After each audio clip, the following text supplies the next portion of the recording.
because we want people to understand that this is bigger than Atlantic City. It affects Atlantic City. But if we stop it here, we can stop a movement that is going, as you said, by a person used to be a senator and big business interests who are backing him and who just want to make sure that their interests are catered to and not the interests of the citizens of Atlantic City. And let me report this to you, Senator, and also to our listening audience, that there is a consensus in Atlantic City from the elected officials, from the religious leadership, from the civic group leadership, and from people who have run for office before, that this ballot initiative should be defeated on May 12th. And I think you're going to see an unprecedented unity on this. We are all united. There's total agreement. Everybody has the same opinion. And as we go forward to May 12th, Senator, you're going to see that unity by leadership projected, and we're going to reach out to our constituents and make sure that they know that there's no division within the city Democratic Council, the city elected council, the mayor, the freeholders, the civic presidents, and the religious leadership. All of those entities and groups are united, Senator, to make sure that this doesn't happen on May 12th. Let me ask you another question. Let me be clear from my perspective, and this is not meant to offend and insult anyone, but this is so serious. If I do, I don't care. What happens in Atlantic City is setting the precedence what happened in every other city in this state, and that's very serious. And we need to understand that the former Senator Lesniak, is one of the movers who work with Governor Christie to take over Atlantic City by way of legislation. But he's also the senator, when he was in office, that pushed most of the gambling legislation. There's a conflict there. There's an interest there, a personal interest as well. And I think the legislature, the state legislature that represent Atlantic City, know who Senator Lesniak is. They know who these casino owners are, and they understand the intent of what is taking place with this referendum.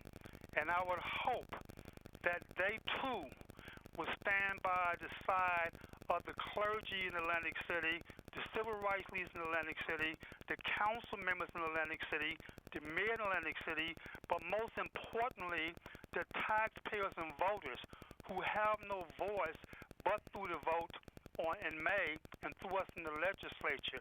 They have got to come out in big numbers and vote no, no, no on that referendum vote.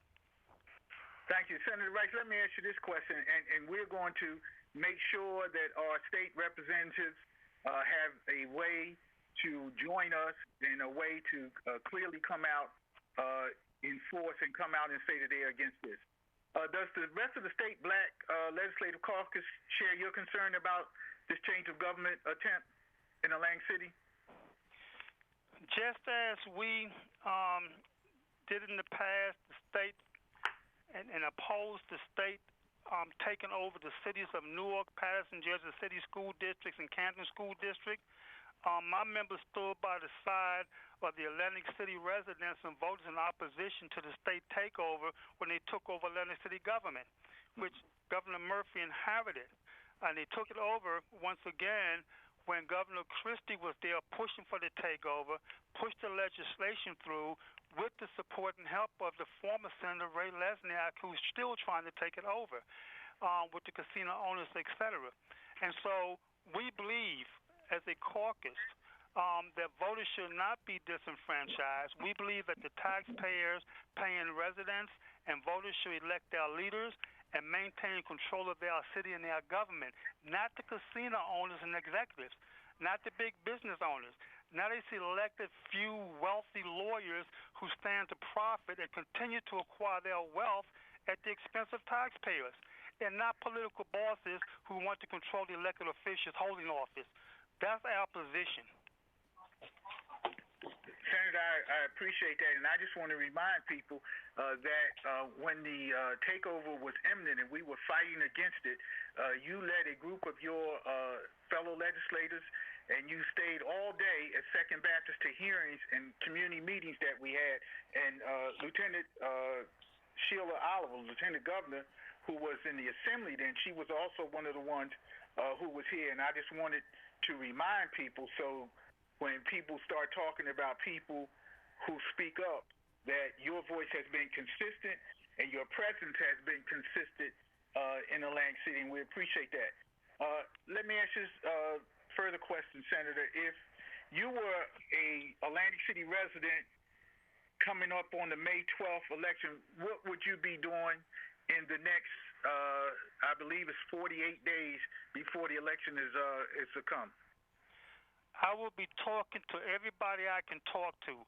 I know that the state is presently in a semi-shutdown mode, but it does not say that we cannot go out for certain things. We can go to the stores to get food. We can go to the doctors. Every time we pass someone or talk to someone, we should have something in our hands, a flyer or something, saying no to this referendum and come out and vote. That's the main thing. We should use social media and radio, as you are doing now, to educate the public as residents. We should be our young people who really may not understand all of our history or struggle, but do understand what it means to be black and brown and struggling, need to use the social media to let the young people know they need to come out to vote, where they can control their own destiny as a people and not let casino owners and others do that. And so that's what I'll be doing. I will get lawyers, and I wouldn't rely on the state, and I will go to court. And I will challenge everything that's taking place that I disagree with as government leaders down there, as voters down there, etc. Even if you lose, I will go to court and challenge it. And I will stay this election if I had to, but we know the June election is coming up as well. All those things have to be done. We are too nice to people, and I'm talking about black elected officials, brown elected officials, female elected officials, and some of our non-minority elected officials. We are too nice to people who are in position, whether it's the governor or whether it's the president of the United States or whether it's any of us, okay? Sometimes we don't want to feel like we are victimizing them. But sometimes we have to speak truth to power and let people know we love you. This ain't about you. This is about us. It's about our rights. It's about our history. It's about our communities. And that's what they need to do. They have to communicate by any and every means possible. Senator, Senator, I appreciate that. And believe you me, we're going to take that up. We have 3 minutes left to go. Before we ask you for closing comments, Yolanda, do you have anything? Yes, Martin Luther Texas. Make sure you're counted and register to vote for the Tuesday, May 12th special election by no later than Tuesday, April 21st. For information, email us at azchapter@naacp.com. Okay. Senator, thank you so much. Let me give you the last 3 minutes to conclude any way that you see fit. We thank you so much for taking your time to be on this program. We know that you are busy with your own constituents and the things that you do throughout the state, and we are very, very, very appreciative of your time and your effort and your leadership and your drive and your focus. Let me say this. My generation fought hard, and those before us, and struggled so that we could have voting rights. That's why we passed the 1965 Voting Rights Act with the push of Dr. King. We listened to Malcolm and his struggle during the years. When we got President Obama elected, the problem is too many black folk and other folks sat down and thought that we had accomplished all. We did not. And Obama has said that, the president has said that to people. Don't sit down because he's the president, because people take us for granted. What they are doing now is taking us for granted because Obama's not there, thinking we're not going to come out to vote, and we don't really care because we had a black president. I'm saying to the residents of Atlantic City, I pray that you come out in big numbers and say, no, no, no. I don't care what you get in the mail from the big money people, because they're going to send all kinds of slick stuff to you and talk about people badly. But this isn't about people. It's about the form of government you have presently, okay? You have a right to keep that government. Vote no, no, no. Senator, again, thank you so much. And again, the NAACP Speaks. This is our regular weekly program on WEHA 88.7, 88.3, I'm sorry, 88.7, 100.3, 88.7, 100.3 FM.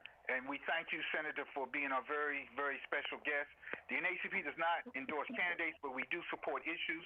As the Senator has so eloquently and articulately stated, the May 12th election is a civil rights issue, it's a social justice issue, and that's why the NAACP stands with Senator Rice, stands with the elected officials, our religious leaders, our civic leaders, and we urge you to vote no on May 12th. Vote no, vote no, vote no.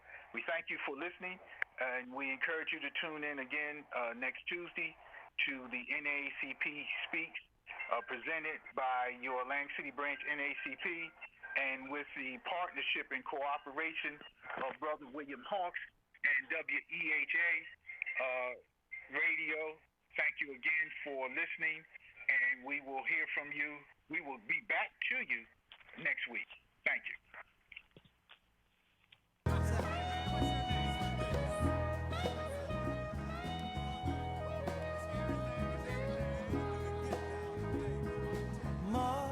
Mother, there's too many of you crying.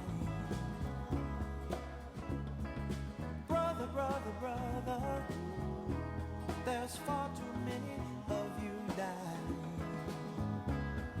You know we've got to find a way to bring some loving here today. Father, Father, we don't need to escalate.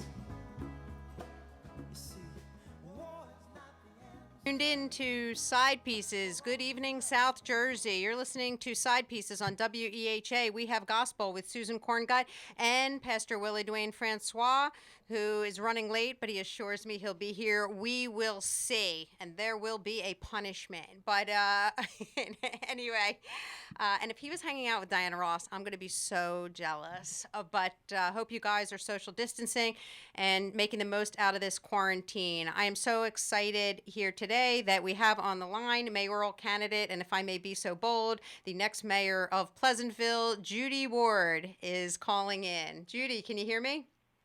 Yes, I can. Oh, great. Great. It's really an honor to have you with us. Thanks so much for being with us tonight. Thank you. Thank you for having me. How are you surviving this quarantine?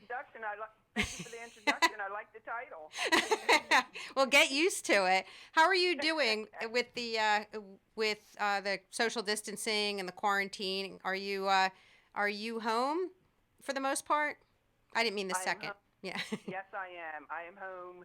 Good. More than ever. But it's just that I get things done in the house, but there's so much that I can't do as far as the campaign and the work that we have at City Hall. We haven't been having the meetings and all that we usually have. It's hard. It's hard, but we understand why. Right. Well, tell us. So I know you, and I think everybody knows you, but I may be mistaken. So tell us about yourself a little bit, and tell us about the decision. What made you want to run for mayor? Just because you've been queen of Pleasantville for 100 years, I know. But tell everybody what made you decide to run. What made you think this is the time? Okay. Well, I've been living in Pleasantville. We've been in our house for 40 years. Been happily married to William Ward, for 42 years. We have 2 sons and 3 grandchildren. And I worked for Verizon, retired in 2003. And at that time, Mayor Peterson asked me to run on his ticket. There was a councilwoman, Ann Smith, that was retiring. And to make the ticket complete, he asked me to run, which I ran, and I was successful. So I've been in municipal government since 2005. Oh my because I gosh. retired in 2003, ran in 2004, took office in 2005. So I have a lot of experience behind me, which I was very supportive of the mayor and council and everyone all this time. And then I did decide to run because I felt that it was my time. I've been very, like I said, I've been very supportive on council and doing all that I could. But now I'm ready to step up to the next level, the leadership position.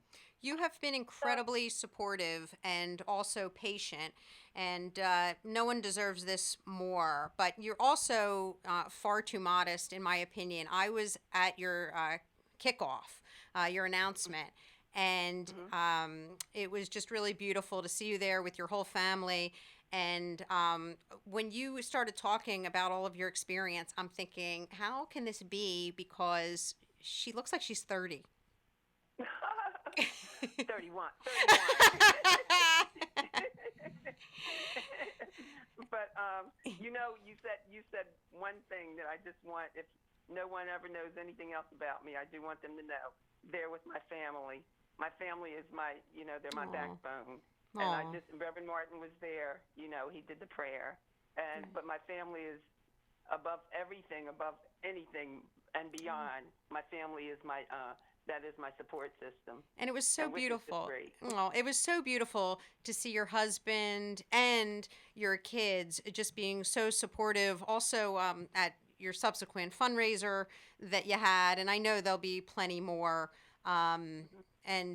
Speaking of that, if look, these are trying times, but you're on, so you can blame me for this because you are a class act, and I know you're not campaigning now because of what's going on. But if anybody did want to support you, they make a check out to Judy Ward for mayor. Yes. Okay. Yes, Judy Ward for mayor. Okay. And, And where? thank you. And where do they? And on that, Susan. Oh, I'm go ahead. sorry. Where Go ahead. would we send it? To 500 Fernwood Avenue, Pleasantville, New Jersey, 08232. Okay. All right. Sounds good. And also, Judy, you didn't even I just mention. want to say Go ahead. Before you go any further, Susan, Councilwoman Corngut, Aw. thank you for saying that. Aw. Because this is such hard times, and it's hard to ask. The worst part of any of this for me is asking for money, because it's hard.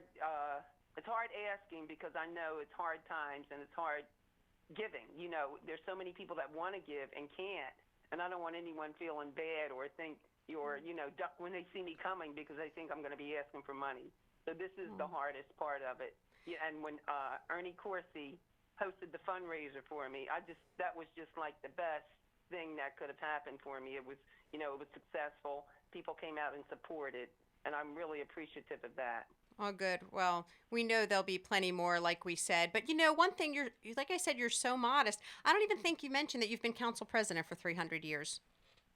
Yes, I am the first. How could I do that if I'm 31? Right. Exactly. Exactly. But I've been council president since 2010, and proud to say that until I became council president, there had never been a female council president. So because of that, I earned a spot in the Women's Hall of Fame. Oh, that's so The great. Women's Hall of Fame because there had never been a female council president in the history of Pleasantville. So I was very proud of that. Oh my gosh, that's right. And we didn't even mention that this is going to be a historic victory because you're going to be the first female mayor, right? We did it, but Councilwoman Corngut, I'm not putting a lot into that. I would just like to win the election as mayor, and when I become the first female mayor, that would be great. But the part that's most exciting about it is that I won't be the last. Not to be the last. That's good, and that you're the best, right? Okay, I'll take that. What do you think That's what I'm gonna aim for. Good, yeah. What do you think is the most important issue facing Pleasantville? The issues facing Pleasantville now, as far as the residents are concerned, you're asking? Right. The things that they care about is the safety. Safety, and that's the number one. Our schools, and I wouldn't say number one, but I know it's hard to choose one all of- thing, if so we don't want yeah. anything else. We all want to be safe. That's across the board, no matter who you are. And safety is a big concern in Pleasantville, as well as excuse me. Safety is a big concern in Pleasantville, as well as the schools. Right. And the schools, of course, that's autonomous to the city, and we're here to support anything that the schools are doing. Although we can't, be the ones to change it completely. But Right. As far as the safety, we've gotten spot shotter, and I think that gives everyone a more sense of security. And we have community policing, and they walk up and down the street, them being more visible in the community. I think things have gotten a little bit better with that. And there's things that we want to do on Main Street that, bring in other stores that would attract businesses here, because the stores that we have now, we just want to enhance and have other stores and businesses come here that would make someone from other areas come and shop in our area. I was here before the stores became just, salons and, pizzerias and the little eateries that we have. We had the Hub. We had the Marco's Children's Shop. We had a lot of shops and stores that would attract a person to Pleasantville, and I would like to see that again, whether it's boutiques, whether it's coffee shops or whatever. But to enhance the businesses that have been here and stuck with us all the time, I would like to see more businesses come here. Oh, that sounds great. Yeah. What do you see as my role in your administration? Would you be creating a role for me? Would I just be the queen of Pleasant? Well, no, you'd be the queen. So I don't know. I don't mean to put you on the spot, but you're going to need to think about that. Okay. Or I just run and get your beverages for you, or whatever you need. Would you want to just clean City Hall for us? That's it. That sounds about right. Yeah. No. What do you think why do you think you're uniquely qualified to be mayor? Well, I feel that I'm qualified. I know that I'm qualified to be mayor. Well, that's for But sure. What do you think? That I bring to the table? Yeah. What I bring to the office is passion for the city and passion for what I'm doing, and my relationship with not only the residents, because I do feel that I have a pulse of the community, and a lot of people, a lot of the residents confide in me, and there's a relationship that I have with a lot of them that no one even knows about. Nothing under the table or anything, of course, but just, in confidence, those that need help and different things that you do that you don't brag about, and I just, the integrity that I have, and I'm an honest person, and that means really, really a lot.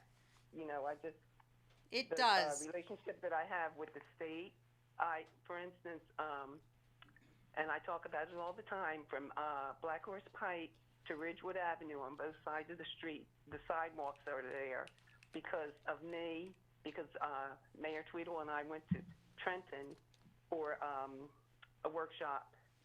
It was a mayor's workshop, and during lunchtime I sat with someone from the transportation department, and I told her about the situation on New Road with our students walking to school and everyone walking up and down New Road and having to be in the street. And they came down and checked and, asked them for, to check it out. There was a grant. There was a grant at the time, transit to school, or I forget what it was, but it was a transportation to school, a different grant that President Obama was doing. And we got long story short, they came down a couple of weeks later. Within 2 months, the sidewalks were being installed on each side of the street. And that was because of the relationship in Trenton.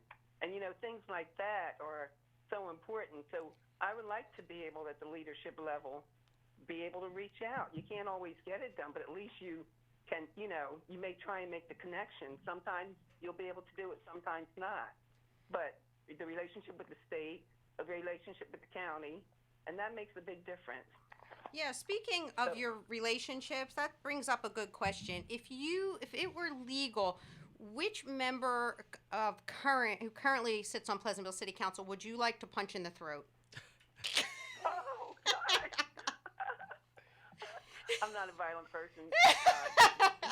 I'm not a violent person. I'll pass on that. And And I can speak to your honesty too, because there aren't many people like you out there, Judy. I haven't been on the scene for as long as you have, but you are one of the very few people who stands out in my mind that, first of all, who would always tell me the truth when I would go to, and also just somebody that I could go to.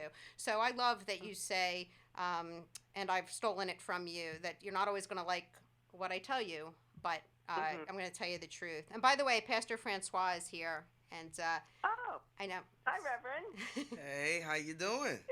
I'm fine. How are you? I'm great. I'm great. Thank you for being on our show today. Well, thank you for having me. Okay. I know Mount Zion is really a big part of support in Pleasantville. I don't know if you know this, but Pastor was telling me recently that Mount Zion is responsible for. I don't want to steal your thunder, Pastor. Yeah, 10%. at least 10% of our city throughout the year comes to Mount Zion for food assistance. Yes. We're about 2,000 With the people food bank. benefit. About 2,000 people benefit from our food pantry and our fresh farmers market. And the majority of them are probably dealing with particular types of food insecurity connected to, wage, depression, limited job opportunities. But yeah, roughly 2,000 people in our city benefit from the Mount Zion food pantry. And I don't know how those numbers compare to other churches and other food pantries in our city. I don't imagine that they're terribly different. But in a city of about 20,000 and 2,000 of them are going to food pantries, going to fresh farmers market, it does say something about how we need to continue to resource and support our families with the bare necessities. And that's the work we take on as a congregation, and we see it to a great extent as a partnership, as a complement to the kind of structural political leadership that President Ward and the city council and the mayor give to our city. Right. I didn't realize there was that many. I knew there was a lot because sometimes I come by and would see the lines. Mm-hmm. And also with Wendy, I knew there was a food bank, the food service that you have. And I referred before, but I didn't realize it was that many. Yeah, so That's our a lot, numbers. and that shows the need. Yeah, like you it does said. show the needs because numbers. I think we do about 1,200 households, and most households in our city are multi-person. So that's what we get the it could be well over 2,000, honestly, depending on how large these households are. Thank you. I can say thank you for being there because that's that many families that wouldn't be getting that meal or would have to go elsewhere to get it. So I just thank you so much for being there for us with the residents. Well, the And people, the with wonderful this people of going Mount on, Zion, we Reverend, celebrate them. I'm sorry? I said the wonderful people of Mount Zion, we celebrate them. I know they're my home away from home. I know it. I'm just an orphan of Mount Zion. I know it. And I like it. But what I was going to say as far as right now with the coronavirus going on, is so many more people that's hurting. I mean, we were hurting before, but now there's even more. And I just pray that we just come out of this really, really soon so people can start getting a little normalcy back in our lives. Sure. Absolutely. Yes. Well, I think when I first moved here, and I met with Mayor Tweedle, he said, and these were anecdotal numbers, but I can see them being real, is that about 40% of the residents of Pleasantville work in the casinos. And if you consider the kind of, people being furloughed or jobs just being wholly scrapped at this point because how the virus has sent our economy into a screeching halt. Those 40% of the Pleasantville economy, spending power depends on those casinos paying wages, giving hours, and if that's not happening, that deeply impacts what's happening in our little town. Yes, even when just a couple of casinos closed up a couple of years ago. Sure. Look at the impact that had. That was such an impact on our area. And now with all of these casinos closed, along with a lot of other businesses, because the casino industry here That's our main source of employment. Sure, That sure. besides tech center, they're the two biggest that we have. And it's just it's sad, but that's what we're dependent upon. Yeah. Right. Well, we can't thank you enough for being with us here today. I can't thank you enough for having me. I really appreciate it. I'd like to come back again one day. Oh, that would be great. Yes, and next time we're going to make you play our lightning round. The next time we went easy on you today, but next time we have a little game. It's sweeping the nation called the lightning round. We're going to ask you some questions next time that you have to answer. But for right now, we know that you have to go, and we thank you so much again for being with us. We wish you the best of luck, and really love to you and your family. Thank So you. thanks. Thank you so much. And I wish the same to you. To you both and your family. Thanks so much. And you know Stay what, safe. Yes. Reverend and Councilwoman Corngut, thank you so much for your undying support. You guys are so good to me, and I appreciate it. And it has nothing to do with politics or anything. Sure. Thank You're you. just Frambly. Oh, thank you so much. That means, That a, means lot. a lot. Stay safe. Okay, thank All right, you. Take care. Okay, take care. Thank you. Love you guys. Love you. This is Okay, Side all right, bye-bye. Pieces with Susan Corngut and Pastor Willie. And we just had, that was our second guest? Our second no. formal guest? Oh, that's right. Now we're going to have someone else. Did our friend call in? I got a friend who's calling. Or no, do we just have a caller? That's Oh. powerful. Like, our first guest was a woman running for Congress. Right, Amy And our Kennedy. second Right. guest was a woman running for Mayor of Pleasantville, be the first female mayor in Pleasantville. And I think that also, if Amy wins, Amy would be the first woman to represent us in this district. Do Is we that have true to- too? You know, I hadn't thought, but I think you're right. think that's true. I'm not sure, but do we have to go through an election? Can we just appoint them now? Do we have that power? Well, let's not put that in the atmosphere. Oh. Trump may be listening, and he wants to do everything he can to cancel this 2020 election. Well, if we get to decide, I'm all for it. I would definitely be all for it if we get to decide. Anyway, is our fearless leader on the air, Deacon Hawks? I don't know how fearless I am these days, but I'm on the air. Yes. It's Our boss. Good to talk to you guys. I've been really enjoying your show over the last several weeks. Oh, thank you so And, much. Absolutely. I actually called in. I was trying to catch Judy Ward before she got off the air, and hopefully she's listening. But if not, I just wanted to congratulate her on throwing her hat in the ring to go for mayor. And she is a very, not only qualified, but she's just a very good person. And she's dedicated to the residents and the people of Pleasantville. I've been serving with her for over 10 years on the Coalition for a Safe Community board. And I've just watched her passion and her diligence. And I know she'll bring those traits and even more to the office of mayor for Pleasantville. Whether you're going to Atlantic City, if you're going to Atlantic City, or if you're leaving Atlantic City, you got to go through Pleasantville. So she'll fight for the residents of Pleasantville to make sure that they get their fair share. And I can say that even though I'm not a resident of Pleasantville, I definitely can appreciate those qualities in her. So I just wanted to congratulate her for running, and we're praying for her, and that's it.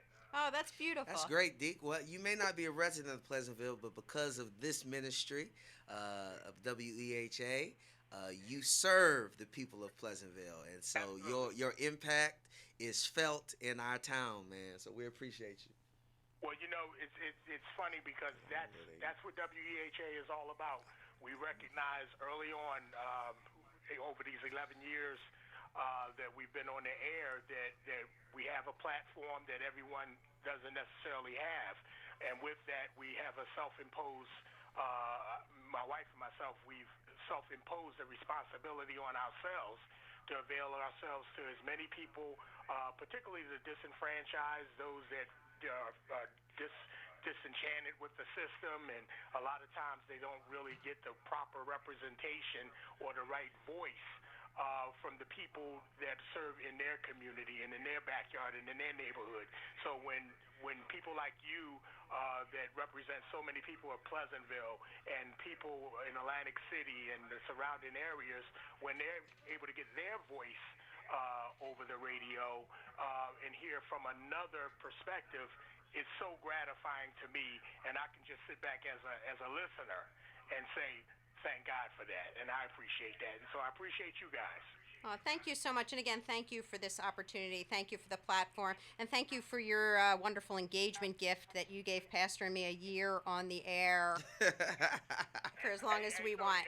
You trying to get a year on the air, and I was calling to see do I qualify for the $25 gift card. You guys have a wonderful day. Take Man, care. take care, We love Doc. you, Deacon Hawks. Thank you so much. Next time I do want to speak to Diana Ross, though. Miss Ross. Miss All right. Ross, you're in quarantine. You got nothing else going on. Would it kill you to call in? Come on. Take care.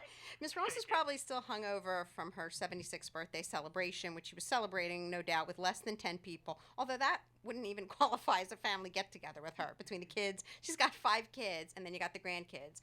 But in any event, I do want to give a shout-out to my friend Khadijah Wright, a wonderful designer, who started making face masks and beautiful, beautiful designs, these beautiful masks. And they are really going like hotcakes. So you want to jump on and order them, 1 for $8, 2 for $14. And if you go on Facebook, if you can go on my page, just Susan M. Corngut, or her page, Khadijah Wright. But send me a friend request. I posted them on my page. And you can see some of her really beautiful designs, and her company is Wonderful Designs, ONEDERFUL, wonderful. Get it? How cool that is! I And like shout it. out to Khadijah Wright, and really for doing that, and stepping up and making stylish, really cool looking That's face good, masks. man. I'm enjoying like the ingenuity, the kind of Right. social, compassionate ingenuity that's happening. People are using their extraordinary skills, their extraordinary resources as a way of just really, really impacting. That's nice. Impacting the lives of people doing such deep uncertainty. I think that's been one of the greatest. That's been one of the greatest demonstrations. I think one of the greatest treasures of this entire trauma, this traumatic drama that we're a part of, is that, man, we're seeing deep humanity, deep humanity coming from all over, from churches, from the corporate sector. You know what I mean? I never thought capitalism could be compassionate in the ways that I'm seeing right now. You know, there's a lot more we need to do to pull together to really practice that ethic of Harambe, which means we all pull it together and win together. But you know, the work like Khadijah's work is what we need to continue to highlight, and we need to make sure that people have access to that information and to those resources. Yes. So I really am proud to be a part of this community, and seeing people step up, and on Facebook, people seeing if anybody needs anything. And can you tell us about the food bank at Mount Zion? When is it open? Well, right now we are third and fourth Wednesdays are when we're open, and on the third and fourth Wednesdays are when we're open in the afternoon around 5. I think we start at 5. But right now we are on an appointment schedule right now, so you call the church, and you will have access to those resources. And on the first Wednesday of every month, which I think is tomorrow. I have to check for this, but tomorrow is the first Wednesday of the month. But on the first Wednesday of every month, we do a fresh farmers market, and that's where we give out fresh produce, fruit, vegetables. And I say this because Atlantic County is designated by many activists and many statewide policy think tankers as a food desert.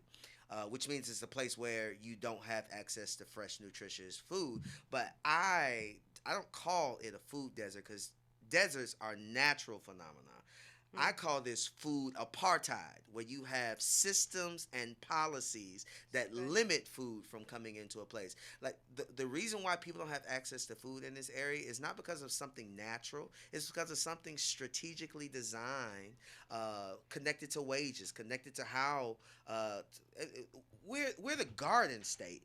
And in the garden state, there are food apartheids? That doesn't make sense. Food should be readily available in a place that is known for growing food, particularly in the southern part of our state. And in the southern part of our state, you have the two poorest congressional districts and the two poorest counties in the state and in the country to some extent. And so we gotta. So I call it apartheid, because if you call it apartheid, we can end that. We can bring that to an end through real policy, through real concerted effort, and so that's what our food pantry is about. So that's what our Fresh Farmers Market is about. Is attempts to make sure people have access to life-saving food, life-saving resources. But it does make sense? See, to me, doesn't it make sense when you think of it as intentional? Yeah, yeah. Right? Isn't it intentional? I mean, the powers that be know what Yeah. they're doing, and they have a vested interest in keeping people down and keeping the power concentrated at the top. It's called zip code injustice. That you can predict that literacy rates, education levels, and health expectations can be predicted by zip codes. Life expectancy is zip code related these days, and those are the kind of injustices we have to undo, because it's policy that does that. That's why the census is so important. And also showing up to vote. Two things that we have to do this year: fill out the census and show up to vote. Did you hear about what word can I use? We'll just say the injustice that went down in Ocean County. Did you hear about Oh, this? yes. Party bosses doing what they do, right? Yes. So there's a party boss, so I don't think everybody knows this. I think only the wonks who are sort of you people who are always in the weeds. Right, yeah. right. Who are digging into the side pieces of what's going on. But so this George Norcross controls South Jersey politics, and so he decided. So I don't know if people know how voting works either. So when you go into the voting booth, there's a line for the Democratic candidates, and then a line for the Republican candidates, and some people run off the line, but the people who run on the line, so to speak, have an incredible advantage. There's no doubt.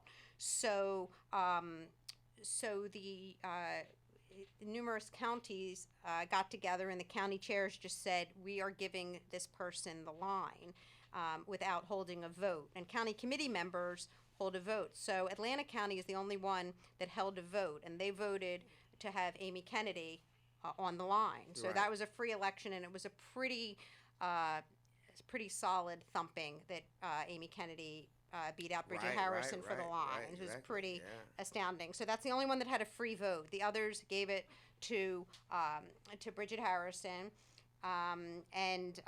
who it's pretty well known, although she disputes this. I will say she disputes this, that she is the candidate chosen by Norcross, or as some say, Van Drew 2.0.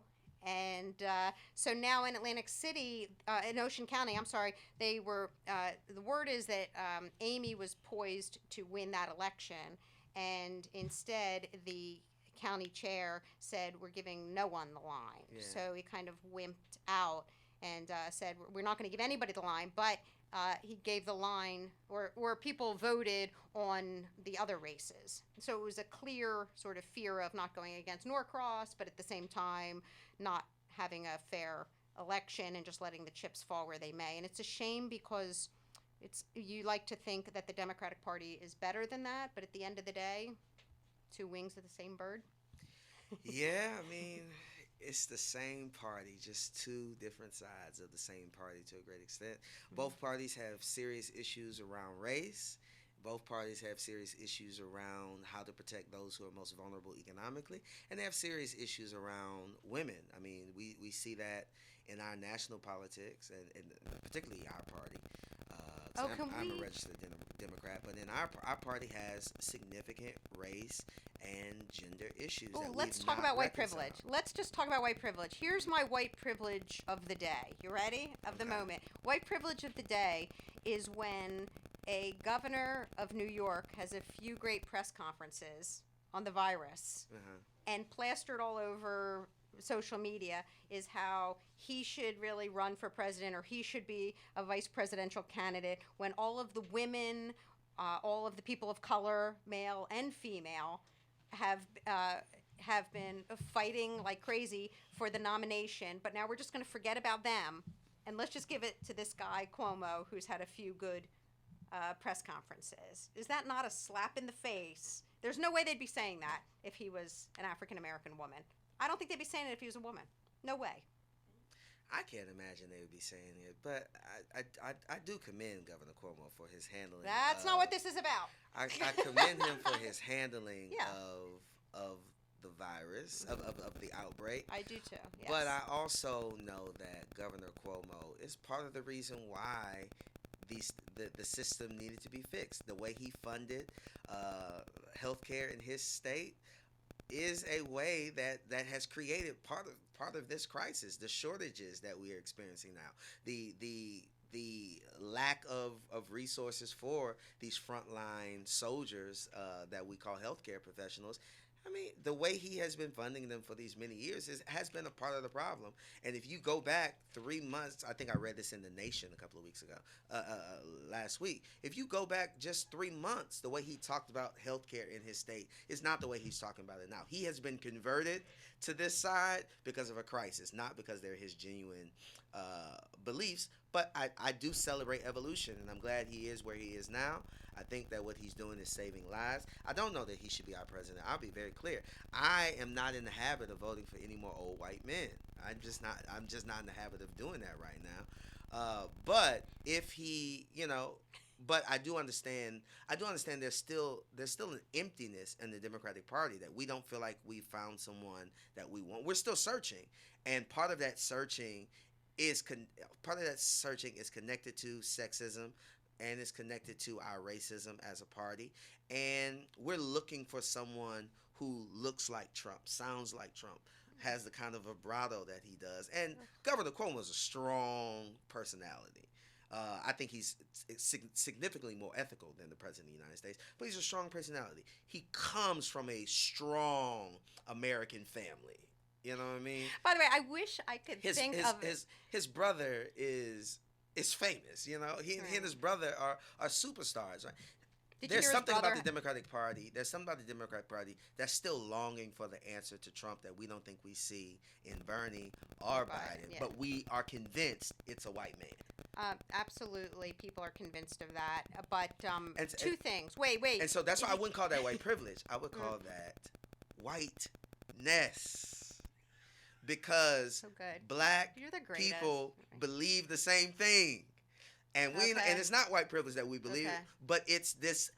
We venerate whiteness too. We lift whiteness up as well. And so there are black, brown bodies, minds who are also seeing it the same way white people are seeing it. We think we need a white man who can beat Trump. It's whiteness. It's in all of us. Ugh.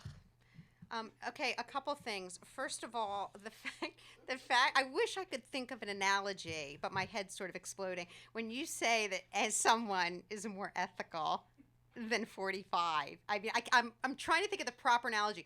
That's like saying, but I just can't even think because my mind is racing. I understand why you want to do that, though, because it's such an easy thing. I know. It's such an easy so comparison, many things. right? It's like saying, I know that, I know. I'm trying to think of like some supermodel is hotter than I am or something like that. I'm trying to say that's like saying, like, I know.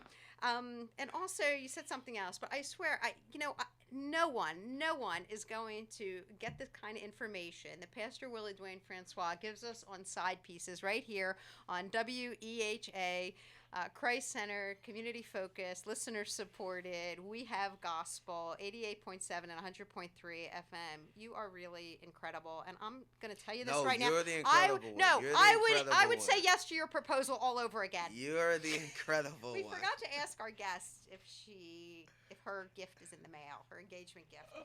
Where are we registered? I think it's clear I'd probably be Eddie Bauer. What would you do? J. Crew, something like that. Express. Something that has a lot of flannel. I would probably. The truth is. We could use some dog food for our blended dog families that we're going to have. Oh my gosh. Pastor Willie has the cutest dog. I don't know why I wouldn't picture you with that cute little. Well, there's a story behind it. We'll talk. Oh, okay, yeah, yeah, so cute. But people have said, well, no, I guess, yeah, like people have said to me about Makopi, who's about 50 pounds, and she like border collie mix-ish, and so she's sporty. And then I have Kopi, who's 18, and Okay. so I'm a fan of the senior citizens, and we got him at 15 years old. Oh, So wow. yeah, somebody left him and his sister at the shelter at 15, so we grabbed them, and that is one thing I am very, very proud of in my life. When it's all over, the one thing that they will say at my funeral is that I was a good dog mom. Yes, that's one thing I'm confident. Good lawyer, good dog mom. By the way, the law office of Susan M. Corngut is ready to take your divorce if you're sick of being quarantined with your spouse. Hang on, help is on the way. Yeah, man, this has been an unusual time, man.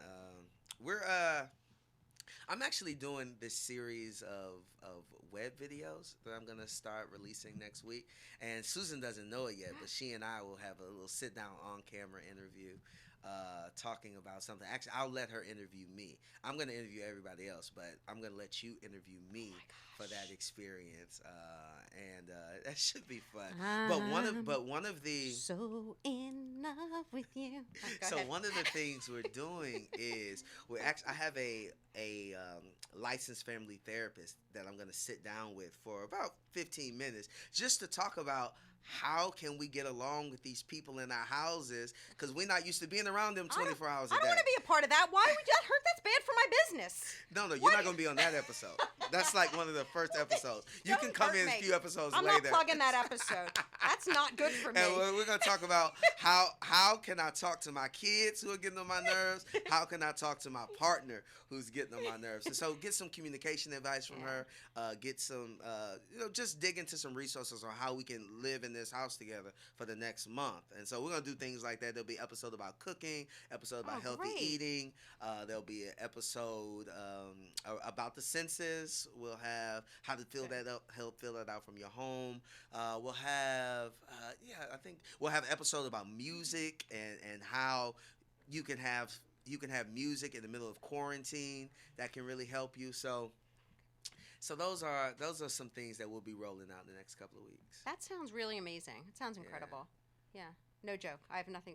I know you're waiting for my smart aleck comment. I can tell by your face. But no, You because always that have sounds to wait amazing. for it. But I also want to give you a shout out because you have kept us being the Mount Zion family so connected and so informed during this time. I'm getting emails and text messages from you and from Mount Zion in general, and I know you and Tika Bird. Let's give her a shout out. Shout out to Teek. We love you, Tika. Tika Bird, church clerk of the Mount Zion Church. I'm a big sis, lover. And just the services on Facebook and everything you're doing to send us texts throughout the week and make sure and videos to make sure that we're connected. It's been a hard adjustment, but it had to happen. Before the state told us we needed to shut down, we'd already prepared to shut down. We had church on the third Sunday in March, and I struggled with that. I wanted to cancel church. I remember that. I knew we couldn't. I knew we couldn't. We too needed short something. notice, I think. Well, we just needed something to cover the link, right? And I was so surprised that we still. I mean, we still had about 60% of our congregation who still came that day, and I needed that one last face to face to say we're not going to be doing this for a little while, and look out for this. Look out for this information. And I struggled with having worship that day, but I felt it was necessary for the life of the congregation. But I also knew that in terms of communication, they needed to see me personally. As I say, we're getting ready to make this shift, and we've done. I'm so proud of Mount Zion, how we're weathering this. People are logging in on Sundays to watch our Facebook performances, our Facebook productions, Facebook YouTube productions. Our praise and worship team, they're still gathering with me on Sunday in the sanctuary. We're practicing social distancing while we're there, deeply sanitizing after everything we do.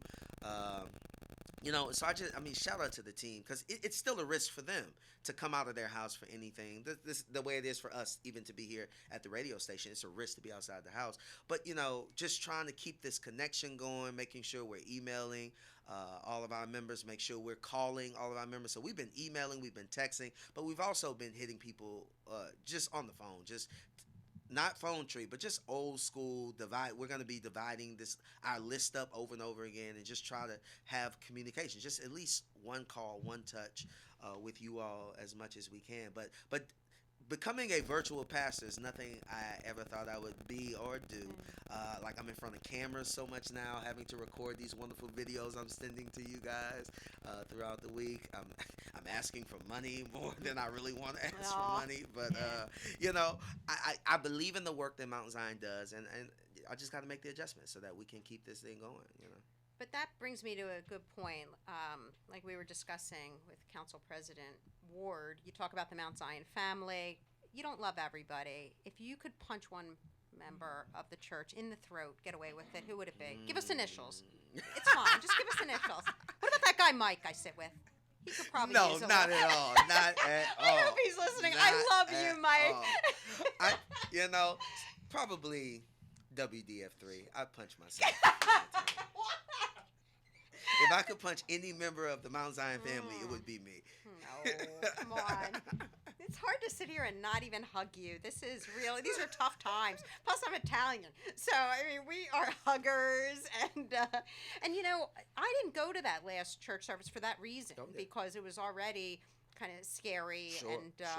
Also, I'm not really a person who's anxious at all. I'm a pretty confident person, and really what you get is what you see for the most part. But, the older you get, the more you do think about, look, I'm a one-man show at my office. Yeah. I know, I had heard that Hard Rock was paying people 2 weeks of pay, so I give them a shout out. I don't know what their, what their plan is going forward, but I give them credit, Joe Gingoli, the owner of Hard Rock, for having done that, and I hope they continue. But they're very socially conscious. Yeah, and I appreciate Gingoli's folk. They've come over to Mount Zion and helped with some of our building structural issues, and have done it for almost free in many cases. Shout out to the team that works with him. Not only that, but when I had the team that works with him, the team that keeps him rich.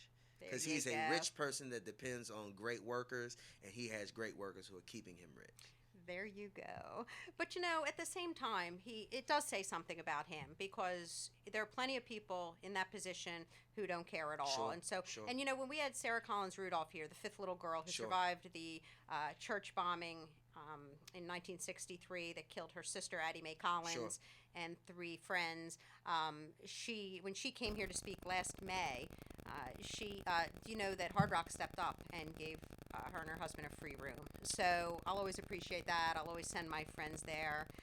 But in the meantime, sorry, Miss Ross, we did not get to your phone call. I hope you're enjoying your quarantine. We'll definitely get to you next time. We hope you're not too hungover from your 76th birthday celebration. We're getting the sign that we have to wrap up. Is there anything you'd like to say to me about how much fun it's been to sort of have our engagement in secret? And we're going to register. That's what we're going to do for next time. So we want to thank everybody for tuning in. Go ahead, Pastor. Did you want to say? I wish everybody. This is a horrible time to be engaged because all the stores are closed. Everything's going to be mailed to. I guess we'll just mail everything to your office, your law office. Oh, that's a good idea. Yes. We'll just mail all the gifts to your law office. Just go on Amazon. I don't know. Probably everybody needs cash. You know what you can do? Donate. Donate to the Mount Zion Food Bank. Right? We go on your. Go on our website, www.mountzionclc.org, and you'll see a button on your right that says "Give to a Cause," and you can access our PayPal from there. And we'd love to put your resources to good use. We don't tire of people donating to the Mount Zion Church, and I'm grateful I got the mic. I can say that. And Tico wanted me to say, be sure to designate that it's for the food bank also. And we want to thank you all for spending your quarantine quarantine with us. We thank you for tuning in. We know that you have a lot of choices. We thank you so much for seeing what antics Pastor Willie, Dwayne, Francois, and I are up to. And we appreciate Deacon Hawks for always giving us extra time, being so wonderful, giving us this platform. And shout out to the entire Hawks family, WEHA. Everybody have a safe week. And thank you again. Peace, we have everybody. gospel. Peace.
Gospel 88.7 WEHA. It's more than music. It's ministry. WEHA, Port Republic, Atlantic City. And now on FM Translator 100.3 W262CF, Atlantic City, Pleasantville.